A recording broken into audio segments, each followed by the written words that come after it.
Today we're going to talk about the worst things about the 90s.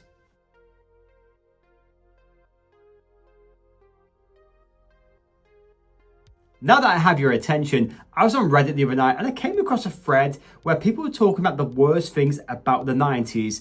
I mean, people were really going in about the best decade ever.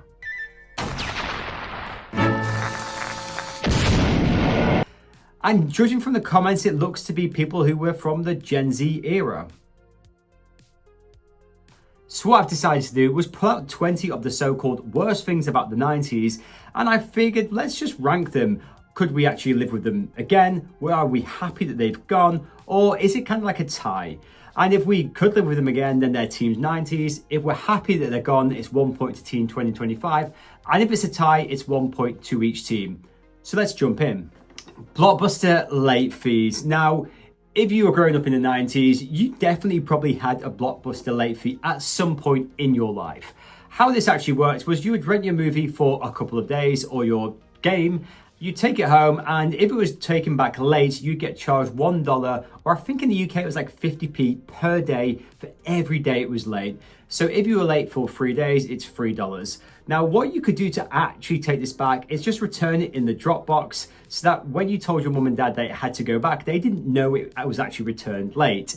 What happened when they actually found out was one of two ways. One, you got a letter through the post, which that was just horrible. You were always trying to intercept the post to get rid of that letter. Or number two, when the next time you went to Blockbuster and we were going to rent out a movie or a game, they would actually pull up the late fee there and then in front of you, and you would get that stare from your mum and dad. You know which stare I'm talking about. How I overcame that was I got two brothers and a sister, so if I knew I'd return one late, I'd always say to my mum and dad, I don't want to go to Blockbuster, not interested, I'm happy with what we've got right now, just so that I didn't get that stare.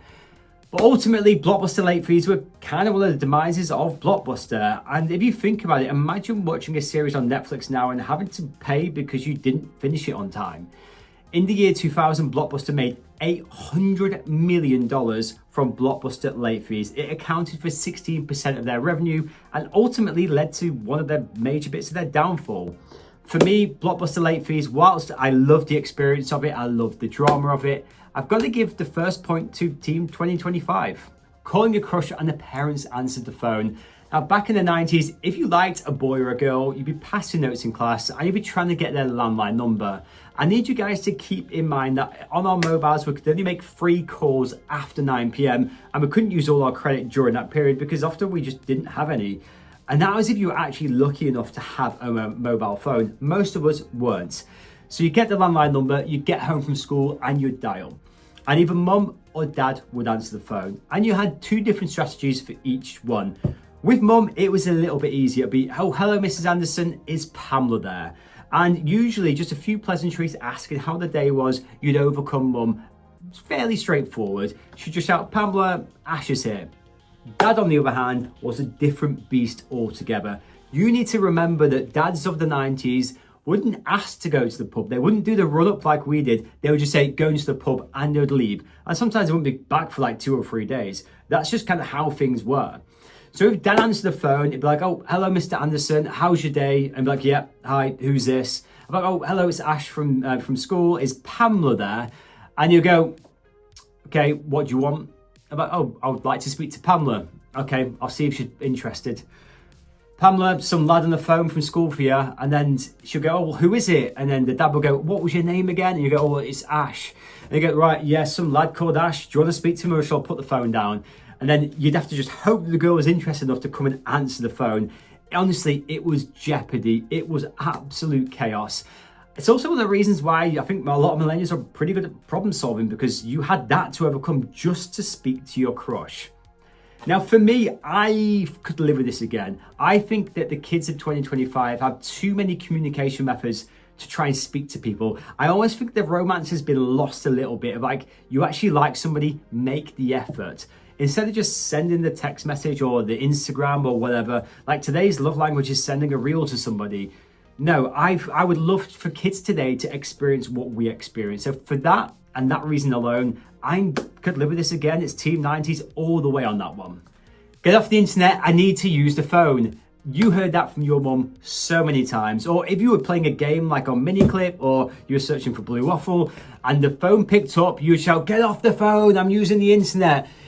You could not use both at the same time. It was one or the other. And you used to have to do the run up with mum or dad. And you used to say, "I want to use the internet. Do you have any calls to make in the next hour?" And you had to be quite thoughtful in that manner. You couldn't do the two at the same time. And often if you were doing something or downloading a file in particular and mum picks up the phone to call your auntie, you're cooked. You have to start the whole process again.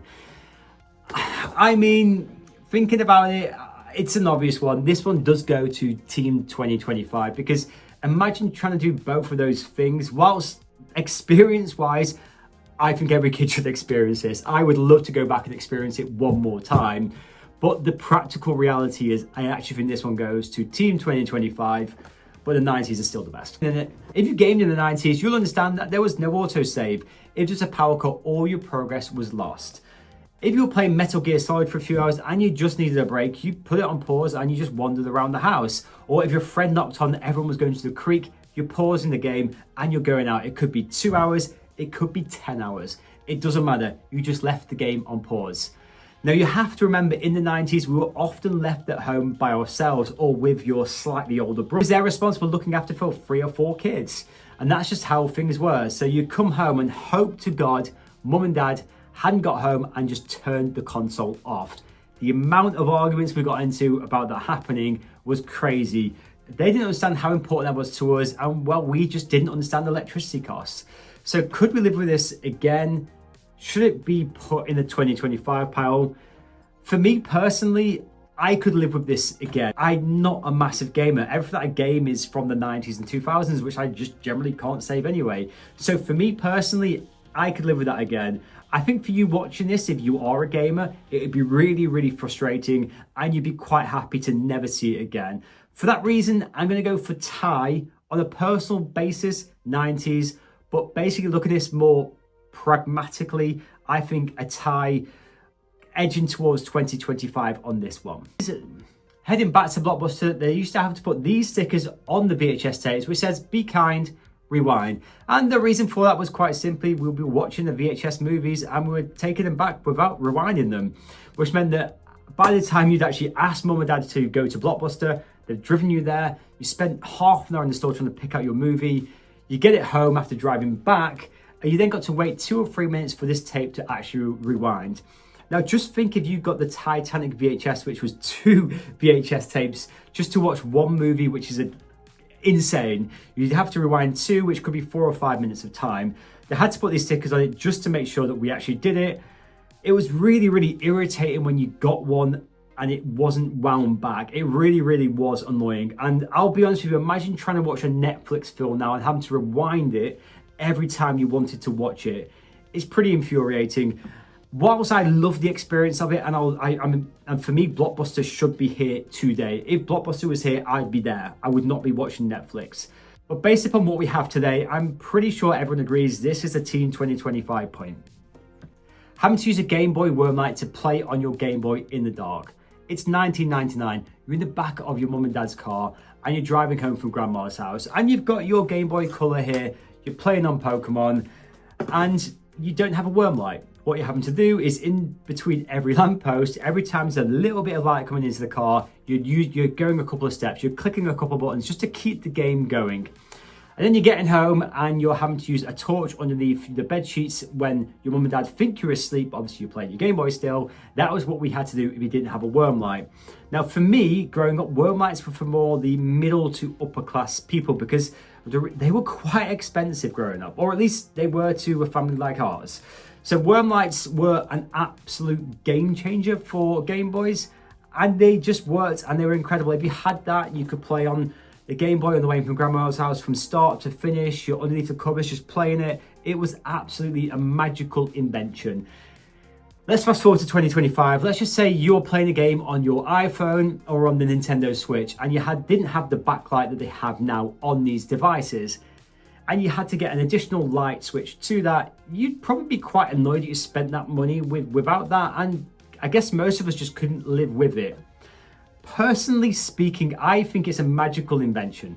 I could live with it in 2025. I actually think it would make people be on their devices less, if I'm honest with you. For me, it's a magical invention. I could live with this, but based upon how things are now in 2025, I think I'll give the point to Team 2025. Being a white boy, and every time you ran, people shouting, "Run, Forrest, run." I just laughed at this one. I think this is amazing. Being a white boy myself, every time I've ran when I was growing up, people used to shout, "Run, Forrest, run." I've shouted it at my friends. I still shout it at my friends to this day. And even in my 80s and 90s, if I make it that long, I will still be shouting, "Run, Forrest, run" then. Forrest Gump is an amazing film. It's iconic. I just don't know if today's kids have seen it and if they understand it. If they haven't, they need to watch the film to truly understand it. And I just don't know why anyone would complain about someone shouting, "Run, Forrest, run." It's funny. It's humorous. This is an easy point to Team 90s. Now, a millennial actually added to this post and they put fashion. They said the fashion in the 90s is something that they would just happily never see again because their parents put them in really bad tracksuits growing up. Now, we've all got naughty pictures of ourselves growing up, don't get me wrong, but our tracksuits in the 90s were naughty. They had a lot of colour, we had lots of expression, we had different starter tracksuits, you had the more advanced tracksuits, you had popper pants, you had zips, you had all the different shades of colour out there. They weren't just as they are today, which is just grey, black, you might see a bit of red and blue somewhere, but the main tracksuits you see are just grey and black. That's all we kind of had, whereas back in the 90s, it was just a freedom of expression. So I was actually really shocked the fact that a millennial put that onto the post, because for me, this is a hands down 90s win. The fact that everyone's trying to bring back 90s fashion today, it kind of just says it all.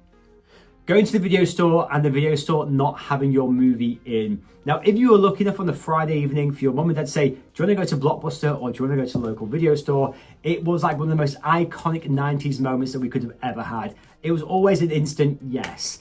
And you're hoping along the way you might get a video game, you might get a snack, you might get the trifecta.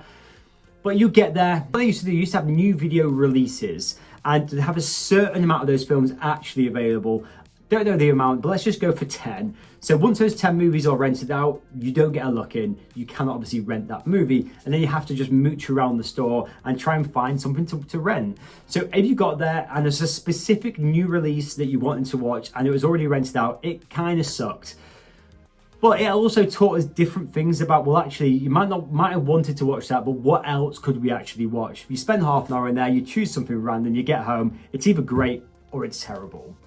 So I actually think going to the movie store and then not having your movie in, it's a fantastic 90s experience. I can't really explain it to you unless you've been there and you've done it. But it's a point for Team 2025 because it was also quite just disappointing. Dial-up internet. For me, the dial-up sound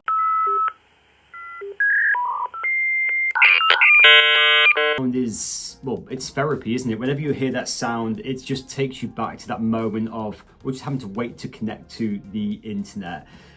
People are suggesting in this thread that dial-up internet was like the worst thing ever, but for us, we were disconnected until we chose to connect. And when you compare that to today's world where, well, you're always connected, and if you're disconnected for like a few seconds, you're constantly refreshing your Wi-Fi to figure out, oh, actually, are we going to reconnect again? For me personally, I think dial-up taught us patience, it taught you gratitude. You had to sit there and wait to be connected. So the patience that it taught us, it was actually a really good thing because we could just do other things and be bored in the meantime. I could live with dial-up internet again. I'd be quite happy with that. So for me, I'm going to give it to Team 90s. I'm not sure on the responses in the comment section on this, but for me, Team 90s gets the point on dial-up internet. Going to the toilet during the commercials. What we had to do at every interval of the program we were watching was we would run to the toilet, we'd literally sprint, try and get to the toilet on time, sprint back, and hopefully get back for the next interval starting. That was how we watched TV. If we missed the first minute or two, we missed it. There was no rewinding back, there was no pausing. Interestingly with this, I even remember having a conversation with my friends, like, I wish we could have paused the TV whilst we were watching it. So this is quite a controversial one because today, obviously, you just pause it, you go to the toilet, you come back and you reconvene. I think based upon us actually saying in the 90s that we would have paused the TV to watch it again, I'm going to give the point to Team 2025. but I do kind of miss the drama of the sprint to the toilet and getting back just in time for when your program restarted. Bowl cuts. So bowl cuts were like one of the biggest hairstyles from the 90s with the curtains and the frosted tips. I've got a very vivid memory of this where my brother wanted a bowl cut so badly, he went to my dad and said, "Dad, I want a bowl cut. Can you take me to the hairdressers?" And we were a family of 6. We didn't just have the money just to go to the hairdressers all the time. So what my dad did said, "Well, I'll actually do one for you." He put a bowl on my brother's head and he cut around the bowl and said, "There you go." And my brother, who was 14 at the time, went to school the next day, happy as Larry, with his new bowl cut. That's a true story. I still remember to this day, I was laughing my absolute head off. And bowl cuts for me, I think are great, and frosted tips are great, and the rat tails for me are all great. And a lot of these hairstyles are actually coming back in today. We've got the mullet is already back. So for me, I'm going to give this a team 90s because the haircuts in the 90s were, well, more creative, more bold, more innovative. Whereas today, kind of most people just kind of look the same. Buying a whole album based upon one song that you'd listen to on the radio that you just really liked. You would risk it all to get the whole album based upon one good song, and you'd hope that the rest of the songs followed suit. Now, I actually think music has gone backwards in the last sort of 5 or 10 years. I feel like a lot of the music today is just the same. It's so auto-tuned to the max. I think we'll lack a lot of innovation in 2025. So for me, the risk of buying an album and thinking, I wonder what's going to be on there from back in the day, wins every time. And the reason being is I felt like artists actually just put more care and attention into the album tracks. Whereas nowadays it kind of just feels like anything goes on an album. They just stick it out on Spotify and off it goes. Some of the best moments that we had in the 90s was being on the playground talking about that really obscure track that you liked on that specific album that your friend may not have heard yet. It was kind of one of those things which kind of set you aside in the music scene. So for me, the point goes to T90s every day of the week. I would risk it all just based upon one song for any album. Radio DJs talking over tracks. What we would do if we liked a song on the radio was we'd get a blank cassette, we'd put it into the radio cassette player and we'd hit record and we'd try to time it just as a DJ was stopped talking and the song was starting. And as you press record, you then had to time the ending as the DJ was about to start talking. Now, what they used to do back in the 90s was the DJs would just talk over the ending all the time. So if a song was 3 minutes and 30, you'd generally get 3 minutes and 20 and the DJ talking over the last 10 seconds. But if we go to the 2000s, you'd also get the DJs talking over songs when you downloaded them on LimeWire. And we dealt with that and actually made some of the songs better. For me, I can live with DJs talking over songs again. I can live with actually recording music in that way because I actually think the quality, as we just discussed, was better. For me, I'm going to give this one to Team 90s just because it was an experience that I just think you had to be there to really understand it. Printing off MapQuest directions so that you knew where to go on your road trip. Now, if you were lucky enough to have a computer at home with a printer, you could print off these directions and on your road trip, you would know exactly where you were going. It was the sat-nav before the sat-nav. And if you were by yourself, there's some precarious driving which went on where you were driving whilst looking at the directions, trying to figure out where to go, pulling over in laybys, trying to just map out, am I at the right place? It was, like I said, the sat-nav before the sat-nav. Now, the sat-nav came along and MapQuest, I don't know what happened to it, but essentially the sat-nav kind of did the job for us. Now, I think it's safer for the roads that we have sat-navs than what we were doing in MapQuest when we were literally driving and flicking through directions.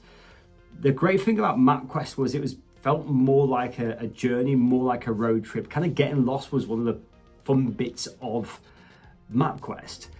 And today, you still get lost on the sat-nav and it can often take you down the wrong routes.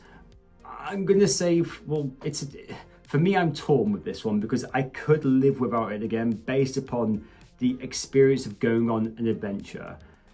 It makes more sense to have a sat-nav, but I'm going to call it a tie based upon my experiences using MapQuest. The economy. Now, I really laughed hard at this one. I did read the context and it said that because there was a recession in 1990 to 1991, the economy in the 90s was really bad. Now, let's just clear this up. Yes, there was a recession 1990 to 1991. Yes, it was terrible at that time. But then you had 91 to literally to the year 2000 of amazing growth. Some of the best growth that we've ever seen of any decade. You had single men and women buying houses on one income. You had groceries being really, really affordable. You had toys and accessories being affordable. Everything was affordable on one income. Whereas nowadays you've got two incomes. It's hard just to get a house, let alone pay for your groceries and have all the other life luxuries. The economy in the 90s was absolutely superb, and absolutely, I could live with that again. I think every single person watching this would want the level of affordability that we had in the 90s in 2025. Whilst I got the point, I kind of got the angle they were talking about. They couldn't be further wrong on this one. This is Team 90s all the way. Having to get up to change the channel on the TV and having to find that channel to play on your games console. Now, if you grew up in the 90s, you were probably sat on the floor if you were the youngest sibling, or if just basically your siblings got to the couch first with your parents. And whoever was sat on the floor would be the one who would have to get up and go and change the channel on the TV. Now, growing up in the UK, having terrestrial TV, because we didn't have Sky at the time, we'd have 4 channels to choose from, because Channel 5 just never, ever worked. And what you'd have to do is, if you were watching EastEnders on Channel 1, after that, Coronation Street came on Channel 3, and you change from Channel 1 to Channel 3. So you'd have to get up, press the button twice, and then it would move to Channel 3. Likewise, trying to find the channel so that you could actually play on your PlayStation was also a bit of a task in itself. It was quite laborious. You'd be clicking on different buttons just to try and find it, and then eventually you'd get on there to be able to play your PlayStation. And each TV was a bit like guesswork. Obviously, in today's world, well, most TVs have remote controls which come with a TV, and even if you don't have that, you can now actually change the TV with your phone. It's quite remarkable. I think I'm split on this one, because still to play on the games console to this day, you still got to go to source and find the right HDMI connection. So for that purpose and that purpose alone, for finding the channel, it is kind of the same process. You still have to press buttons if you had a TV remote. Getting us to change the TV channel, definitely could live without. So I'm going to call this one a tie. Getting your film developed on your disposable camera. Back in the day, what we do is we take out a disposable camera, we take our 27 pictures that we got, we then take the film to get developed. And as we sent this off, this could take like up to a week, sometimes 2 weeks to come back. And when they came back, you had 26 pictures of your finger being over the camera and 1 picture which was actually usable. It was magic. Nowadays, we can take tens of thousands of pictures on our smartphone just to pick one. And then you have to go online and actually get them printed off to see what you've actually got. Now, this is another one which I'm just kind of torn about, because I absolutely could live with this again. As someone who doesn't really take many pictures, having to take them on a disposable camera, then having to get them developed so you actually got them and you actually had them. I think the physicalness of having a picture is really, really important. Whereas on your phone, you've got loads of pictures stored that you genuinely just never ever look at. So because I've just talked myself into it, I'm going to give this to Team 90s. Even though 27 came back, which were terrible, you get the one which was good. Nowadays, you'll take 27 pictures, which are terrible anyway, and then you just delete them all or just forget that they're there. Team 90s for the win. The transition of Nickelodeon. I'm going to show you what Nickelodeon looked like in the 90s. I'm going to show you how it looked now. This doesn't even need an explanation. The 90s wins every day of the week. Look how amazing that looks. Nickelodeon have done what McDonald's have done, where they've basically made everything look sad, lonely and corporate. And they need to go back to what their roots were. And for me, the 90s wins on the transition of Nickelodeon. This doesn't need a long speech or an explanation. The images just make the decision for us. Check in the newspaper for movie times. If you wanted to go to the movie theatre back in the 90s, you'd have to open your newspaper, check for the movie times which you wanted to watch, and go to try and get tickets for that film slightly earlier, or you'd have to go and purchase the tickets earlier on in the day. So sometimes you'd have to go to the movie theatre twice. Obviously today, we get online, we pre-book our tickets, we turn up and we get our seats. It's as simple as that. I have to give this one to 2025 because I remember going to try and watch The Mask and we were late to watching it. We couldn't get tickets, which meant that we had to wait then 2 hours for the next viewing. And I remember being like 5 years of age, really, really annoyed. Obviously you are annoyed at 5 years of age. So for me, 2025 gets that one, but the Now, I'm going to be really honest with you. For me, the 90s actually gets every single point. Everything which they've said is the worst things about the 90s, well, it's actually the best bits of the 90s. It's what made our childhood so great. It's why the 90s is so iconic. It's why the 90s is the most talked about decade ever. It's why everyone on social media is mourning for the past. They would go back in a heartbeat as long as they could take their kids or their family with them. The 90s for me is the best decade ever. And whilst, yes, of course, some things in this list would make things easier in 2025, if we could live the 90s life in 2025, we absolutely would. So for me, the reality is 20 to the 90s and 0 to 2025. Don't forget to like this video, please. And obviously click subscribe if you're not already subscribed to my 90s things. And hit me in the comment section with what the scores that you got from doing this. I'd love to hear what you agreed on, what you disagreed on, what you think in your personal life today you could live with and what you couldn't live without. Thanks for watching this video, and here is to the next one.